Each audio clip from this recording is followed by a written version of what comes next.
আমি চলে আসছি ভাই গিরিশচন্দ্র সেনের সেই বাড়িতে, যিনি আমাদের পবিত্র কোরআন শরীফ, মুসলমান ধর্মের পবিত্র কোরআন শরীফ বাংলায় প্রথম অনুবাদ করেন।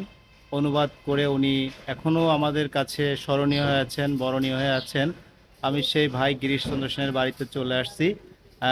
আমাদের আমিও 64। এসেছি, শুধু শুধু অ্যাকশনে আমিও এসেছি সাথে। হ্যাঁ, আমাদের 64 জেলা ভ্রমণের প্রথমটা আমরা শুরু করেছি ভাই গিরিশচন্দ্রের বাড়ি, নরসিংদী জেলা দিয়ে। প্রথম পূর্ণাঙ্গ বাংলা অনুবাদক ভাই গিরিশচন্দ্র সেনের পৈতৃক বিদায়। ভাই গিরিশচন্দ্র সেন 1834 সালে জন্মগ্রহণ করে 1910 সালে মারা যায়।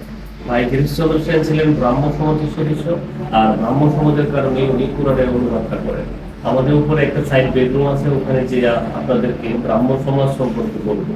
আর এই রুমটা হলো আমাদের রিসিপশন রুম, আর এই রিসিপশন রুমের এই মেঝেটা হলো আদি মেঝে, কোন চুক্তি মেঝে পুরনো।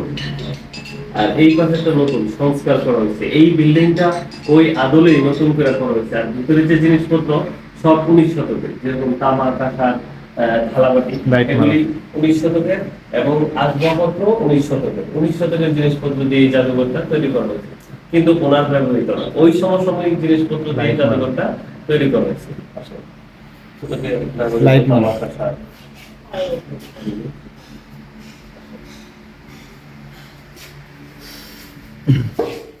এই পাঁচটাকে আমরা ভাষা গ্যালারি বলি। ভাই গিরিশচন্দ্র সেন ছিলেন একজন ভাষাবিদ এবং সাংবাদিক। ওনার লেখায় যে কোরআনের অনুবাদক, হাদিসের অনুবাদক, তাপসমালা এটাও উনি অনুবাদ করেন, এবং মহিলা পত্রিকা বিষয়ক সম্পাদক, মানে উনি একজন সাংবাদিক ছিলেন।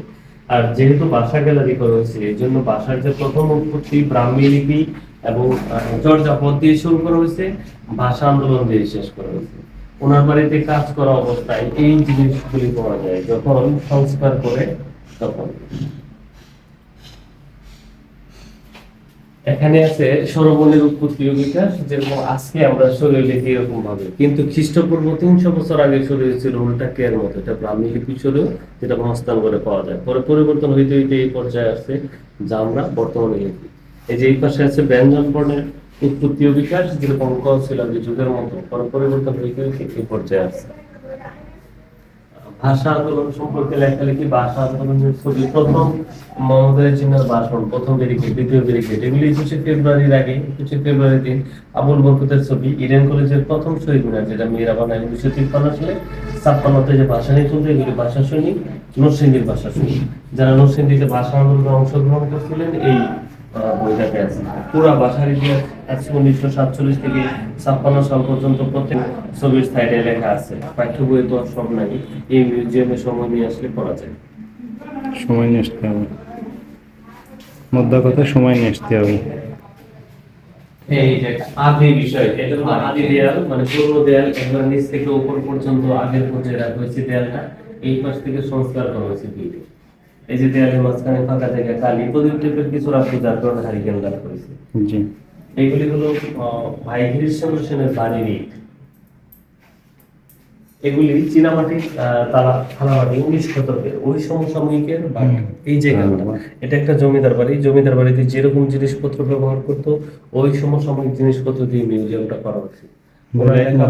উনি প্রায় 50টার মতো বই লেখেন, আর বেশিরভাগ বই ইসলাম ধর্ম সম্পর্কে। আমাদের ইসলাম ধর্ম। এই ফ্লোরটাও পুরনো, মানে যেখানে ভালো পাওয়া গেছে রেখে দিয়েছে, বাকিটা সংস্কার করা হয়েছে। এটা সে পুরাতন ফ্লোর। 19 শতকে এরকম তামা, কাঁসা, থালাবাটি ইউজ করতো, যেরকম গ্রাম অঞ্চলে মুড়ির টিন, বড় কোনো অনুষ্ঠান হলে হ্যাঁচা গ্লাস। আচ্ছা, আসেন উপরে দেখি বাইরে। আমরা এখন দোতলায় উঠব। বাড়িটির দোতলায় আমরা এখন উঠতে যাচ্ছি।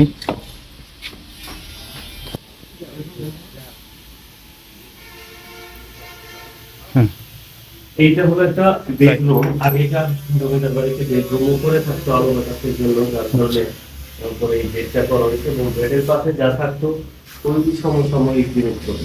আচ্ছা, আজকে আমরা কলম দিয়ে দেখি, 19 শতকে যেরকম মরিল পাতা, কালির জোড়া দিয়ে দেখি।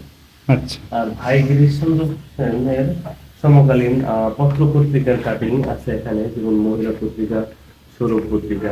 এগুলো অনেক গুরুত্বপূর্ণ, যারা সময় নিয়ে আসে পড়ে। এবং সমকালীন মন্তব্য যখন কোরআনে অনুবাদ করে, তখনকার লোকেরা কে কিরকম কমেন্টস করছিল, এগুলিও এখানে লেখা আছে। তো ভাই গিরিশচন্দ্র সেন এরকম কাপড় পরতেন, কিন্তু এই কাপড় না, এই যেমন ওনার ছবি, ছবি থেকে ফ্যাশন ডিজাইনাররা এরকম কাপড় তৈরি করবে।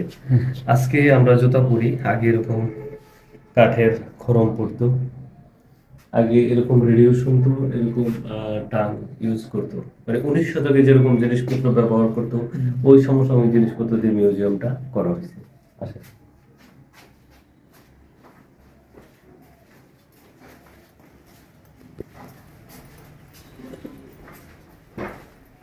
এটা হলো একটা সাইড বেডরুম, যেখানে ব্রাহ্ম সভা, ব্রাহ্ম সঙ্গীত, ব্রাহ্ম ধর্ম সম্পর্কে দেয়া আছে। ভাই গিরিশচন্দ্র সেন ছিলেন ব্রাহ্ম সমাজের সদস্য। প্রথম রাজা রামমোহন রায়ের গড়া হলো ব্রাহ্ম সমাজ।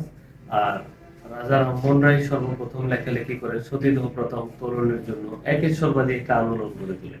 আর রাজা রামমোহন রায় যখন 1830 সালে মারা যায়, তখন এই সমাজের ফলোয়ার হয় ভাই গিরিশচন্দ্র সেন, কেশবচন্দ্র সেন, রবীন্দ্রনাথ ঠাকুর, আরো অনেকে। তখন এই সমাজ থেকে সভাপতি নির্বাচিত হয় কেশবচন্দ্র সেন। আর এই কেশবচন্দ্র সেন মনে করতেন প্রত্যেকটা ধর্মের মধ্যে সাধারণ সত্য আছে এবং ভালো কথা বলা আছে, তা অনুসন্ধানের জন্য 4 জনকে সিলেক্ট করে 4টা ধর্ম নিয়ে রিসার্চ করার জন্য ভাই গিরিশচন্দ্র সেনের ভাগে পড়ে পুরাণ। তখনই সে পুরাণের অনুবাদটা করেন। মানে মূল চিন্তা হলো এই জায়গায়, উনি সনাতন ধর্মের কেন পুরাণের অনুবাদ করতে গেলেন, মানে ব্রাহ্ম সমাজ থেকে তাকে দায়িত্ব দেওয়া হয় পুরাণের অনুবাদ করার জন্য, তখন সে পুরাণের অনুবাদ করে। আর তার সময় লাগে 1881 সাল থেকে 1885 সাল পর্যন্ত। 4 বছর। জি, আর যেহেতু ব্রাহ্ম সমাজের মধ্যে একটা মূল থিম ছিল ভালো কাজ করলে মরার পরে ভালো কিছু একটা আশা করা যায়, তার তার জন্য তারা প্রত্যেকটা ধর্মের মধ্যে যে ভালো ভালো দিক আছে এই দিকগুলি নিয়ে এসে একটা নতুন ধর্ম তৈরি করে, যেটার নাম দেয় ব্রাহ্ম ধর্ম। ভাই গিরিশচন্দ্র সেন, কেশবচন্দ্র সেন, রবীন্দ্রনাথ ঠাকুর, তারা ছিলেন ব্রাহ্ম ধর্মের উপর।